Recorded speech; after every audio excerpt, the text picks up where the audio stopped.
Hello everyone, welcome to our YouTube channel exam express.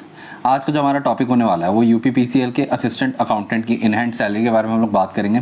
Plus यहाँ पे हम लोग देखेंगे कि एग्जाम पैटर्न क्या होता है यहाँ पे, और सिलेबस भी हम लोग यहाँ पे जानने वाले हैं। पूरा सिलेक्शन प्रोसीजर हम लोग इस वीडियो में देखने वाले हैं, और उसी के साथ मैं आपके लिए यहाँ पे सैलरी स्लिप भी लेके आया हूँ जिसमें आपको पूरी डिटेल मिल जाएगी कि यूपीपीसीएल के असिस्टेंट अकाउंटेंट की इन हैंड सैलरी क्या होती है और सैलरी स्लिप क्या होती है। तो उसके बेसिस पे हम लोग उसके सैलरी कंपोनेंट्स भी देखेंगे कि क्या क्या सैलरी में जुड़ता है, और बेनिफिट्स एंड पर्क्स वगैरह इन डिटेल हम लोग इस वीडियो में जानने वाले हैं। तो वीडियो को बिना स्किप करे लास्ट तक ज़रूर देखें ताकि आपको इसी वीडियो में सारी जानकारी मिल जाए। तो सबसे पहले यहाँ पे मैं यूपीपीसीएल के असिस्टेंट अकाउंटेंट के सिलेक्शन प्रोसीजर और एग्जाम पैटर्न के बारे में बात करना चाहूँगा। तो यहाँ पे सबसे पहले अगर हम लोग देखें, यहाँ पे जो एग्जाम पैटर्न होता है यूपीपीसीएल असिस्टेंट अकाउंटेंट का, उसमें आपका ऑब्जेक्टिव टाइप में ही होते हैं, एमसीक्यू ही होते हैं, और इसी में टाइप पार्ट 1 पार्ट 2 के बेसिस पे होता है। पार्ट 1 आपको क्वालिफाई करना होता है, उसके बाद ही आप सेकंड पार्ट में जा सकते हैं जिसके लिए आपको अपीयर हो पाएंगे आप। तो पहला पार्ट जो होता है उसमें कंप्यूटर नॉलेज में आपका टेस्ट हो जाता है जिसमें आपका 50 मार्क्स के क्वेश्चन आते हैं। टोटल नंबर ऑफ क्वेश्चन भी 50 होते हैं, और यहाँ पे आपका कंप्यूटर नॉलेज का टेस्ट होता है जिसमें आपका बेसिक ही आता है, ज़्यादा एडवांस भी नहीं होता, बेसिक होता है ये टेस्ट जो होता है आपका। तो ये आपके लिए क्वालिफाई हो सकता है, आप कर सकते हैं इसे आराम से। इसी के बाद जब आप इसको क्वालिफाई कर लेते हैं तो आपका जो सेकंड पार्ट आता है उसमें आपका इंग्लिश हो गया, एरिथमेटिक हो गया, और यहाँ पे अकाउंटेंसी और टैक्स वगैरह का यहाँ पे आता है इसमें। तो इसमें जो होता है 150 टोटल नंबर ऑफ क्वेश्चंस आते हैं, और उसी के साथ 150 मार्क्स का ये आपका होता है पूरा, और यहाँ पे 0.25 मार्क्स के डिडक्शंस भी हैं। तो ये आपको जानना ज़्यादा ज़रूरी है, और ये बात आपको ध्यान में भी रखने वाली है कि 0.25 का यहाँ पे नेगेटिव मार्किंग है आपकी यहाँ पे। और यहाँ पे 50 क्वेश्चंस हर पार्ट में से आने वाले, इंग्लिश में से भी, अरिथमेटिक्स में से भी, और यहाँ पे अकाउंटेंसी से भी आने वाला है। तो वो जो कॉमर्स बैकग्राउंड का बच्चा है उसके लिए तो ये ज़्यादा अच्छा है क्योंकि वो इनसे अवेयर है अकाउंटेंसी वगैरह से, तो उनके लिए यहाँ पे बेनिफिट हो जाता है यहाँ पे एग्ज़ाम को लेके। और बाकी तो मेहनत पे डिपेंड करता है कि आप कितनी मेहनत करते हैं, तो उस बेसिस पर आपका एग्जाम भी क्रैक हो जाता है। इसी के बाद अब हम लोग सिलेबस देख लेते हैं कि सिलेबस में क्या क्या आता है। इंग्लिश, जैसा कि हर पेपर में नॉर्मल होता है, इंग्लिश के बारे में हर कोई जानता ही है कि इंग्लिश में क्या आ सकता है क्या नहीं आ सकता। यहाँ पे इंग्लिश की अगर हम लोग बात करें तो सिनोनिम्स एंड एंटोनिम्स आते हैं। उसके बाद आपका vocabulary, grammar, sentence structure, usage of words हो गया, ये आपका इंग्लिश का हो गया।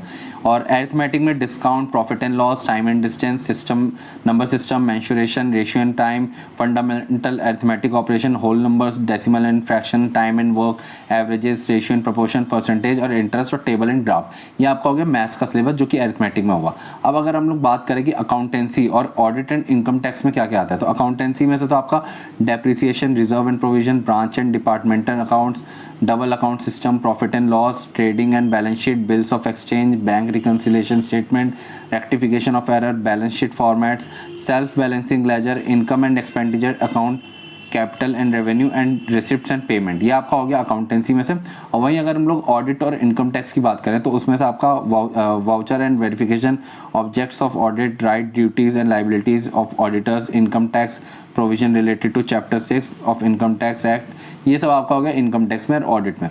तो ये आपका कंप्लीट सिलेबस हो गया जिसके बारे में मैंने आपको बताया कि क्या क्या आ सकता है सिलेबस में आपका। कंप्यूटर का मैंने आपको बता दिया, बेसिक जो होता है वो आता है 0 लेवल से, और ये आपका हो गया फुल सिलेबस यूपीपीसीएल के असिस्टेंट अकाउंटेंट का। अब आ जाते हैं मेन चीज़ है जो कि हर कोई जानना चाहता था। इस वीडियो का जो मेन मोटिव है वो सैलरी हो गई।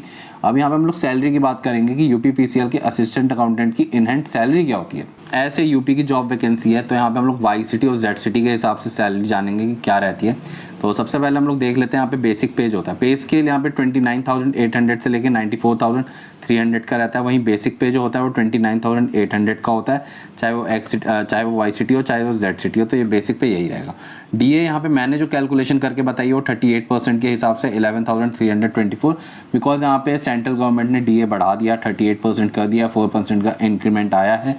और यहाँ पे अब यूपी गवर्नमेंट ने भी दे दिया है आदेश कि जो डीए है वो करंट के हिसाब से मिलना चाहिए, और ये मोस्ट प्रोबेबली नवंबर से आपको सैलरी स्लिप में मिलना स्टार्ट हो जाएगा। उसी के बाद एचआरए आ जाते हैं। एचआरए यूजुअली जो होता है वो 27%, 18% और 9% होता है। X y z city respectively में, बट यहाँ पे HRA 3600 ही है जैसा कि आपको दिख रहा होगा। फिर आगे आपका medical allowances 200 rupees medical allowances है। और इसके बाद अगर हम लोग ग्रॉस सैलरी की बात करें तो ग्रॉस सैलरी यहाँ पे 44,924 बन रही है इन वाई सिटी, और जेड सिटी में बन रही है 43,824 इन जेड सिटी। तो ये आपकी ग्रॉस सैलरी हो गई। इसके बाद कुछ डिडक्शंस होते हैं। डिडक्शंस में आपका 10% कटता है एनपीएस, जो कि आपका बेसिक पे प्लस डीए में से कटता है। और यहाँ पे बेसिक पे प्लस डीए का एनपीएस हो गया 4,112, दोनों ही सिटी में सेम आपका डिडक्शन होगा। फिर आपका ये एक चार्ज है इलेक्ट्रिकल रेगुलेटरी चार्जेस 18 रुपीज़। तो टोटल डिडक्शन यहाँ पे वाई सिटी में 4,130 और जेड में भी 4,130। तो जो नेट यहाँ पे बन रही है salary in X city UPPCL assistant accountant की वाई सिटी में, वो यहाँ पे 40,794 और यूपीपीसीएल असिस्टेंट अकाउंटेंट की in hand salary in Z city around 39,694। तो ये आपकी सैलरी हो गई in Y city and Z city. तो ये यूपीपीसीएल की असिस्टेंट अकाउंटेंट की सैलरी है, इन हैंड सैलरी। अब मैं आपको यहाँ पे सैलरी स्लिप दिखाने वाला हूँ, जिससे कि आपको एक पूरा आइडिया मिल जाएगा कि आपके डिडक्शंस क्या क्या होते हैं, प्लस आपके क्या क्या बेनिफिट्स एंड पर्क्स होते हैं। तो यहाँ पे हम लोग अब सैलरी स्लिप डिस्कस कर लेते हैं। तो सैलरी स्लिप पे अगर हम आ जाते हैं तो यहाँ पे आपको जैसे पीरियड दिख रहा होगा, यह आपका 1 अक्टूबर 2022 से लेके 31/10/2022 करंट की सैलरी स्लिप है अक्टूबर मंथ की। ठीक है, तो ये करंट आपकी सैलरी स्लिप हो गई। अब यहाँ पे आप डेजिग्नेशन आप चेक कर सकते हो, ये असिस्टेंट अकाउंटेंट डेजिग्नेशन है, ऑलरेडी यहाँ पे मेंशन्ड है। और इसके बाद अब मैं सीधे सैलरी स्लिप पे आ जाता हूँ। यहाँ पे बेसिक आपका 29,800 जैसा कि मैंने आपको बताया। 10,132 यहाँ पे आपका डीए है 7th पे कमीशन के हिसाब से, बट ये डीए कम है बिकॉज अभी इंक्रीमेंट नहीं हुआ था। तो ये 34% के हिसाब से अराउंड आपको डीए मिल रहा होगा। HRA 3400 यहाँ पे मिला हुआ है इस सैलरी स्लिप में, आप देख सकते हो। Medical allowances 200 rupees. तो यहाँ पे ग्रॉस जो बन रहा है वो 43,572 का आपका ग्रॉस हो गया। और वहीं पे आपका फिर आगे CPF, तो ये मैंने आपको बता ही दिया, ये NPS ही होता है एक तरह से। तो पहले NPS होता था, अब CPF डिडक्ट होता है। इलेक्ट्रिसिटी चार्जेस यहाँ पे डिडक्ट हुए हैं 450, और फिर इलेक्ट्रिसिटी ड्यूटी चार्जेस हैं 49 रुपीज़ के, और 18 रुपीज़ इसका आपका इलेक्ट्रिकल रेगुलर सरचार्ज हो गया यहाँ पे 18 रुपीज़। तो टोटल डिडक्शन यहाँ पे 4,510 के अराउंड है। तो यहाँ पे जो नेट मिल रही है सैलरी वो 39,200 है। तो ये आपकी यहाँ पे सैलरी स्लिप में 39,000 के अराउंड है, जो कि अब आप नेक्स्ट मंथ से देखेंगे कि इंक्रीमेंट हो के आएगा, बिकॉज यहाँ पे सैलरी बढ़ चुकी है। 38% डीए के हिसाब से आपको सैलरी मिलने वाली है। तो ये पूरी बात हो गई यूपीपीसीएल असिस्टेंट अकाउंटेंट की इन हैंड सैलरी के बारे में।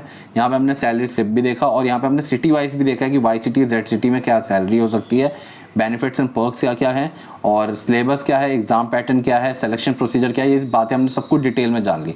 तो वीडियो पसंद आई तो वीडियो को लाइक जरूर करें, चैनल सब्सक्राइब कर लें ऐसी इंपॉर्टेंट नोटिफिकेशन के लिए। एंड ऑल द बेस्ट आप सभी को कि आप एग्जाम क्रैक कर पाएँ। Thank you so much.